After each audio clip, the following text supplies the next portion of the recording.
Respiration. Respiration एक universal process है जिसके जरिए जो है वो जानदार एनर्जी गेन करता है। हर जिंदा जानवर को जरूरत होती है एनर्जी की, जिसके जरिए जो है वो मुख्तलिफ तरह की एक्टिविटीज को परफॉर्म कर सकता है।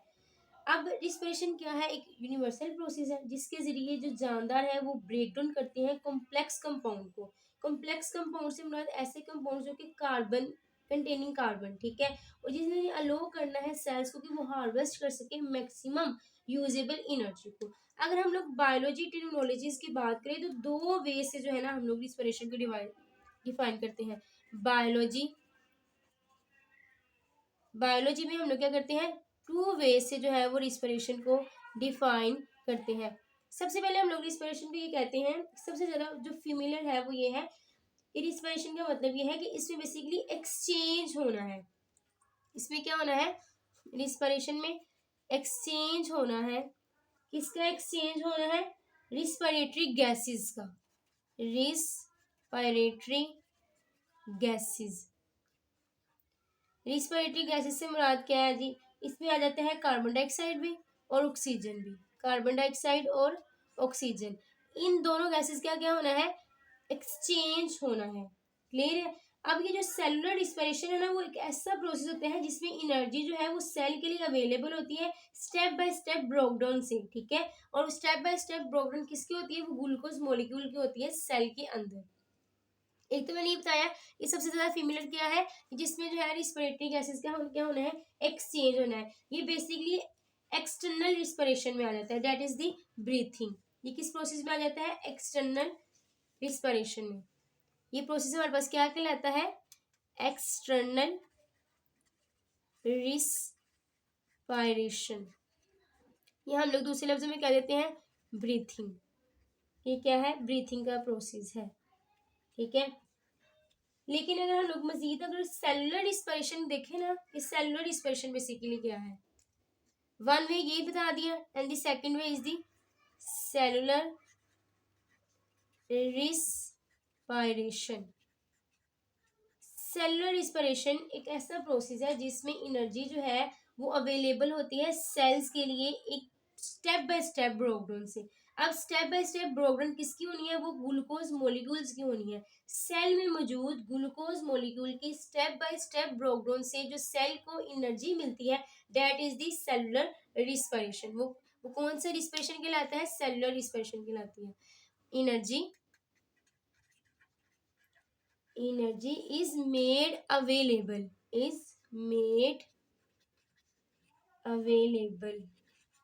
एनर्जी क्या होती है? अवेलेबल होती है। किसके लिए अवेलेबल होती है? सेल के लिए अवेलेबल होती है। क्लियर है? अब सेल ने किस तरह से एनर्जी हासिल करनी है? बेसिकली इसमें क्या होगी? इसमें ब्रेकडाउन होनी है। किसकी ब्रेकडाउन होनी है? ग्लूकोज मॉलिक्यूल्स की।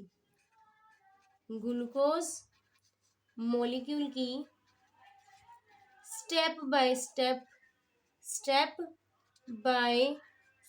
ब्रेकडाउन होनी है, जिसके नतीजे में सेल को क्या मिलेगी? एनर्जी मिलेगी। This is the cellular respiration. अब ये जो सेलुलर रिस्पिरेशन को ना डिवाइड किया गया है दो टाइप्स के अंदर। Types of cellular respiration. Types of cellular respiration.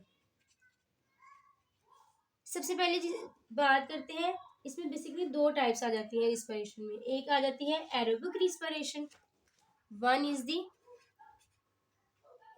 Aerobic respiration, second is the anaerobic respiration. Anaerobic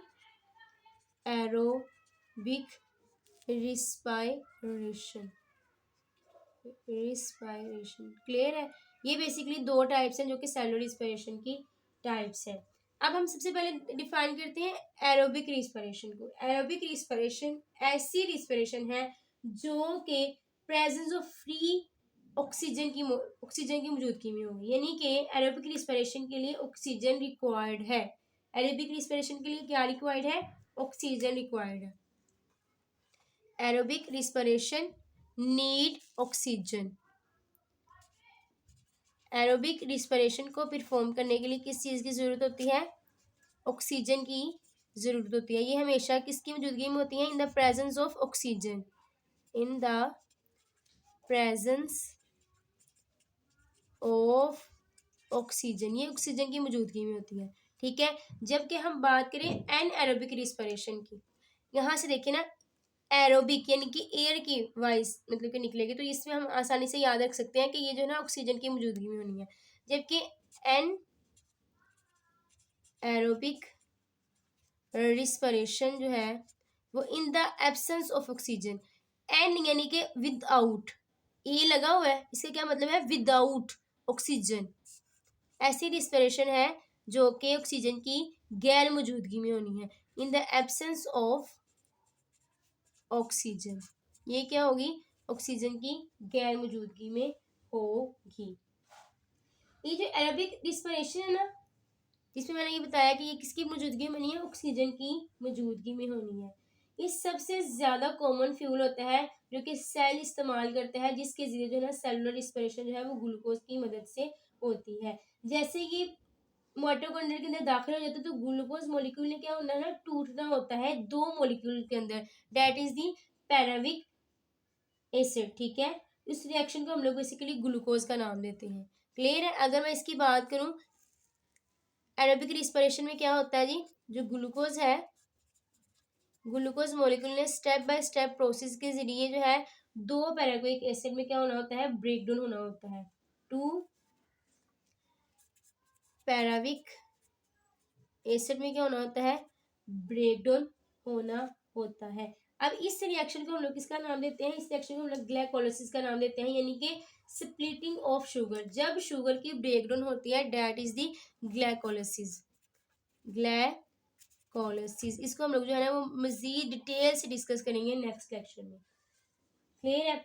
और ये सारा का सारा जो प्रोसेस हो रहा होता है ना, ये साइटोसोल के अंदर हो रहा होता है। किस कहाँ पे हो रहा होता है? साइटोसोल में हो रहा होता है। ये देखिए जी, इसमें ये आ जाता है C6H12O6, ये ग्लूकोज है, इसने टूटना है दो पैराविक एसिड में, 2C3H4O3, और इसके साथ साथ क्या निकलना होता है? एनर्जी ने रिलीज होना होता है। This is process that is aerobic respiration. ठीक है, ये देखिए जी, 6 कार्बन है, यहाँ पे देखो 2 3 द 6 कार्बन आ गए। ठीक है, तो ये बेसिकली फार्मूला है पैराविक एसिड का।